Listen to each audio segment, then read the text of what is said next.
On adore tous recevoir ces échantillons gratuits, que ce soit des chocolats, des bonbons, des yaourts, des produits de beauté, du shampoing, bon pas dans mon cas, mais vous m'avez compris. Le problème, c'est qu'on dit souvent que dans la vie, rien n'est gratuit.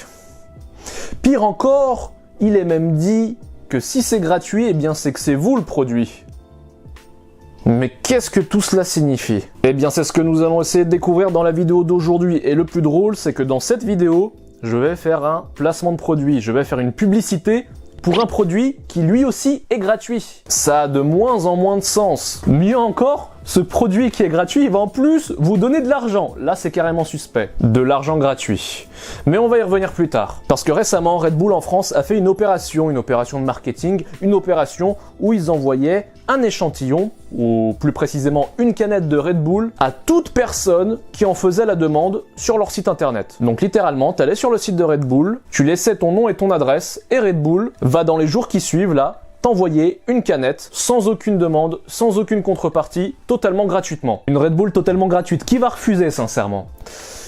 Eh bien, beaucoup de personnes, figurez-vous. Ces personnes qui ont refusé se sont d'ailleurs divisées en deux catégories. La première, qui trouvait l'opération suspecte, on t'envoie un produit entier gratuitement chez toi, ou elle arnaque. Et la deuxième, qui s'est dit que non, on te l'envoie pas gratuitement, puisque tu laisses à Red Bull ton nom, ton prénom, tes coordonnées, la date, l'heure, le jour, ton adresse, ton numéro de téléphone forcément, pour qu'ils puissent envoyer le colis. Et qu'au final, tu achètes cette canette de Red Bull, mais tu payes pas en euros, tu payes en données personnelles. Et ces données, c'est ce qu'on appelle partout la data, la big data. Toutes ces informations nous concernant, que ce soit notre lieu d'habitation, ce que nous achetons, ce que nous regardons sur YouTube, au point que la data, elle est même appelée le pétrole du 21e siècle. C'est pour vous dire à quel point ça a de la valeur, tout du moins à quel point on estime sa valeur. On compare ça au pétrole quand même. Donc c'était assez marrant de voir ce mini-drama autour de Red Bull, qui par ce biais a probablement fait l'acquisition de plusieurs milliers d'adresses, mais c'est au final assez risible par rapport aux géants de l'internet, qui savent déjà tout sur nous depuis longtemps. Ils sont au nombre de 5, Google,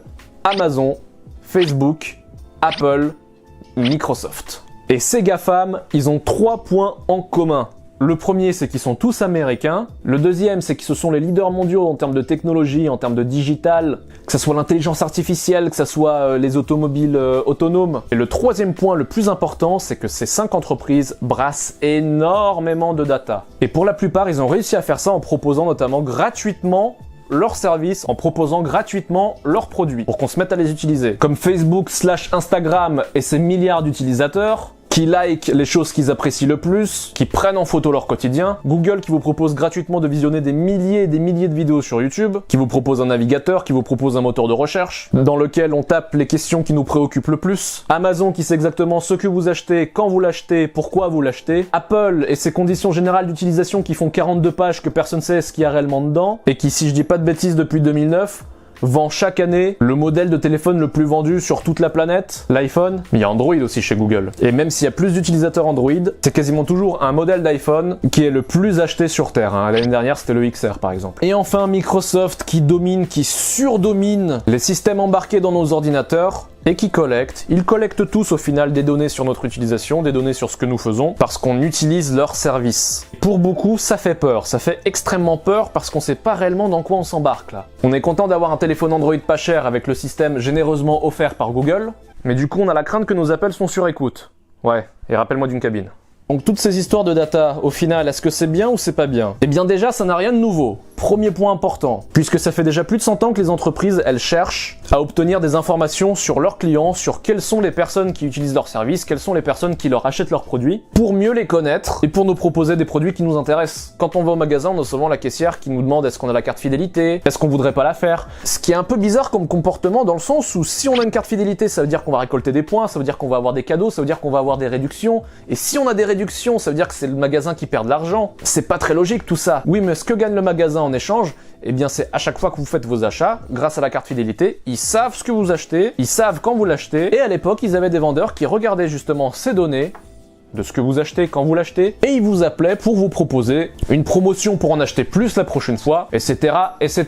Il n'y avait pas de smartphone, il n'y avait pas d'internet, C'était du travail d'artisan fait main tout ça. Mais ensuite ça s'est automatisé toutes ces histoires. Et du coup grâce à la carte fidélité, tout ce qui était acheté était analysé automatiquement par des robots qui anticipaient vos futurs achats. Et vous envoyez des réductions, vous envoyez des promotions qui correspondaient à cela. Vous avez vu depuis quelques années dans les magasins, on peut scanner nous-mêmes les achats, c'est trop génial. Tu prends ton caddie, tu fais tes courses, tu scannes tes achats au fur et à mesure, et la plupart du temps, il n'y a même plus besoin de passer en caisse. Vu que tu as tout scanné, tu ressors avec ton caddie, il y a juste une hôtesse qui vérifie si t'as pas trop carotte, et puis voilà, même pas besoin de faire la queue, t'as tout scanné toi-même, c'est génial.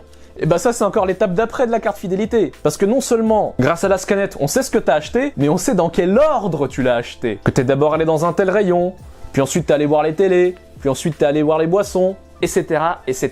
Ce qui permet aux grandes surfaces de mieux comprendre comment se déplacent les clients au sein de leur magasin et de l'aménager en conséquence. Tout ça grâce aux robots, aux intelligences artificielles et aux différents algorithmes qui, en analysant toutes ces datas, en arrivent à ces déductions. Mais là, je vous parle d'IA, je vous parle d'algorithmes. Ah, et bah comme la collecte des données, mais ça n'a rien de nouveau non plus, ça date, ça date. Vous avez peut-être déjà entendu parler du test de Rorschach, j'arrive jamais à le prononcer, mais si vous en avez pas entendu parler, vous connaissez forcément ces fameux stages bizarres qu'on voit les psychologues montrer à des patients dans les films. Eh bien dites-vous que c'est à peu près ce qui se passe aujourd'hui. Au début du siècle précédent, on a montré ces tâches à plusieurs personnes et on a remarqué qu'au final, beaucoup voyaient la même chose. On a réussi à faire plusieurs groupes. Un groupe de personnes qui voyaient un papillon, un groupe de personnes qui ne voyaient pas un papillon, qui voyaient plutôt un chien, un autre groupe de personnes qui voyaient juste un paysage, et tout cela à partir de la même tâche. Et le plus drôle dans tout ça, c'est que les personnes qui pour une même image voyaient la même chose, avaient en général le même comportement, les mêmes habitudes, les mêmes problèmes, les mêmes talents, les mêmes goûts, un même parcours scolaire, etc., etc. Que personne n'est unique, que tout le monde peut être rangé dans une case et mis dans un groupe.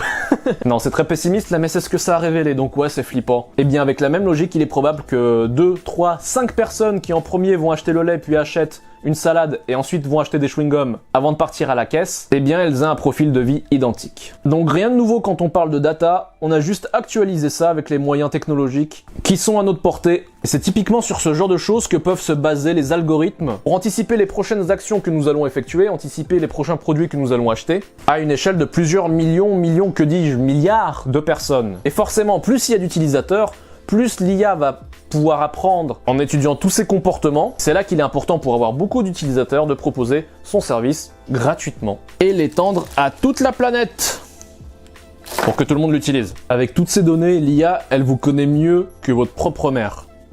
On peut même dire que l'IA, elle vous connaît mieux que vous-même. Est-ce donc ça le coût du progrès de la technologie ? Mais cette technologie, on peut la tourner à notre avantage. Et oui les amis. Parce qu'à cause de toutes ces histoires de services gratuits, de collecte de données, on est devenu méfiant à tout ce qui est gratuit autour de nous. Les réactions générées par l'opération de canette de Red Bull le confirment, mais c'était à juste titre. Le souci, c'est qu'on commence à avoir cette méfiance que tout ce qui est gratuit autour de nous veut nous entourlouper. Et c'est vraiment dommage parce qu'il y a deux choses que je souhaite vous présenter qui génèrent de la méfiance lorsqu'on les voit au premier abord. Là non plus, encore une fois, ça n'a rien de nouveau. Quand on voit quelque chose de pas cher, on se méfie. C'est le prix psychologique. Si on voit une Lamborghini à 1000 €, on se dit de base que c'est une arnaque. Bon, après une Lamborghini, ça coûte cher à produire. Mais inversement, il y a des marques et des entreprises qui vont jouer de cela et donner plus de valeur à un objet qu'il n'en a vraiment. Parce que plus on va payer cher, plus on aura l'impression d'acheter de la qualité. Je sais pas si vous connaissez des entreprises qui font ce genre de choses.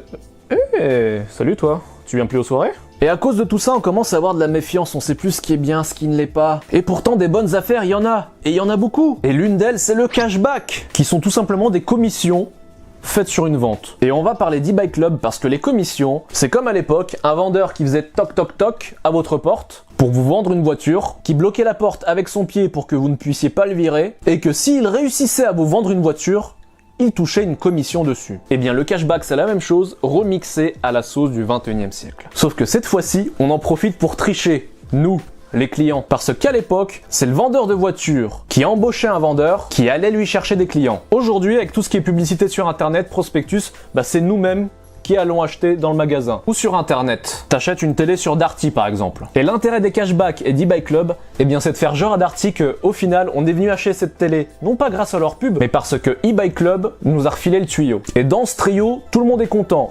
Darty parce qu'il aura vendu une télé, eBay Club parce qu'il aura reçu une commission de la part de Darty pour lui avoir envoyé un client, et le client qui a acheté sa télé, mais qui en plus partage la commission d'eBay Club. Du coup non, il y a quand même quelqu'un qui se fait avoir dans le trio, c'est Darty, qui a dû payer cette commission alors qu'il aurait pu la garder. Bon, après quand on voit les résultats financiers de tous ces grands groupes, on peut se dire qu'on peut quand même se permettre de piocher un peu là-dedans, voilà, ça leur fera pas de mal. Mais c'est tout ce raisonnement qui est important pour savoir quand est-ce qu'une offre est suspecte ou quand est-ce que c'est un bon plan. Il faut comprendre comment est-ce que l'entreprise qui vous offre un service ou un produit gratuitement fait pour gagner de l'argent. Soit en données, soit là avec eBay Club en allant piocher l'argent directement dans l'entreprise dans laquelle nous venons d'acheter pour le partager avec nous. Et de l'argent, il y en a beaucoup parce qu'un client qui vient de lui-même acheter un produit, eh bien ça fait autant de budget publicité d'économiser pour Darty. Et le budget annuel en publicité dans le monde, c'est plus de 600 milliards de dollars, les gars. C'est quasiment la richesse générée par la Suisse chaque année. Ils en génèrent de la richesse pourtant en Suisse. Donc voilà, il y a des milliards et des milliards qui sont dépensés en publicité. Et encore une fois, lorsque vous allez acheter quelque chose de vous-même, ces frais de publicité, vous leur faites économiser. Donc il faut surtout pas gêner d'utiliser une appli de cashback comme eBay Club pour chacun de vos achats. Parce qu'imagine ton croissant que t'achètes tous les jours à 1 € et qu'on te rend 5% dessus. Tu peux te dire, ouais, bon, 5 centimes, c'est bien, mais voilà quoi. Sauf que le croissant que t'achètes tous les jours et les 5 centimes sur l'année, ça fait plus de 18 €. Soit près de 2 semaines de croissant gratuit.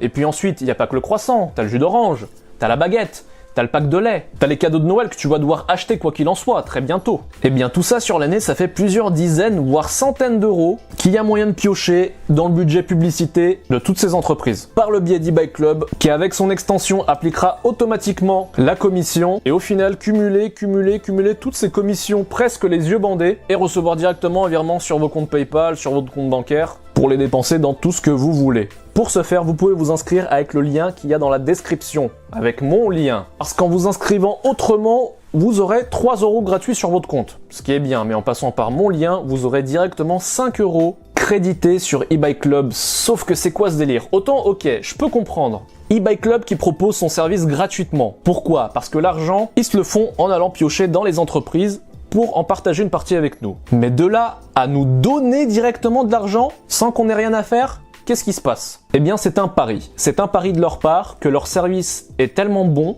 leur service est tellement efficace, que ces 5 € qu'ils vous donnent maintenant, ils vont pouvoir les récupérer au fur et à mesure de l'année, avec tous les achats que vous ferez, et tout l'argent qu'ils auront réussi à récupérer et partager avec nous. C'est dans la description. Cliquez et inscrivez-vous. En toutes circonstances, vous allez avoir des achats à faire pour Noël. C'est la meilleure occasion de tester ce service. Et il y a un autre service, ou plutôt une autre enseigne que vous devriez tester. Peut-être que c'est déjà fait, mais je les vois très souvent décriés. Ce sont les magasins Nose. Il y en a dans presque tous les départements en France. Il s'agit de ce qu'on appelle un magasin de déstockage. C'est un peu le bazar là-dedans parce que comme son nom l'indique, ils déstockent absolument tout ce qui leur tombe sous la main. Et ils doivent le déstocker rapidement et pour pas cher. Et c'est là qu'est le problème, parce que Nose, c'est une bonne affaire. Et vu que c'est pas cher, on se dit qu'il doit y avoir un problème. Là, encore une fois, on va se poser la question comment une enseigne de déstockage arrive à faire de l'argent. Eh bien, c'est extrêmement simple, parce qu'en général, il n'y a que 3 types de produits dans ces magasins. 1. Des produits avec une date limite proche d'être dépassée, mais ça ne veut en aucun cas dire qu'ils ne sont pas frais, ça ne veut en aucun cas dire qu'ils sont de mauvaise qualité. On retrouve d'ailleurs très régulièrement de grandes marques qui ne se sont pas vendues à temps dans des magasins traditionnels et qui se retrouvent du coup chez Nose à moins 90%. Excellente affaire. Deuxième type de produit qu'on trouve tout le temps, ce sont les produits ayant subi un sinistre. Le camion qui les transportait a eu un accident, le hangar de stockage a pris feu. Du coup, l'emballage, il est un peu abîmé, il est un peu plié. Ou tout simplement, le hangar qui a pris feu, du coup, il y a nulle part où le stocker.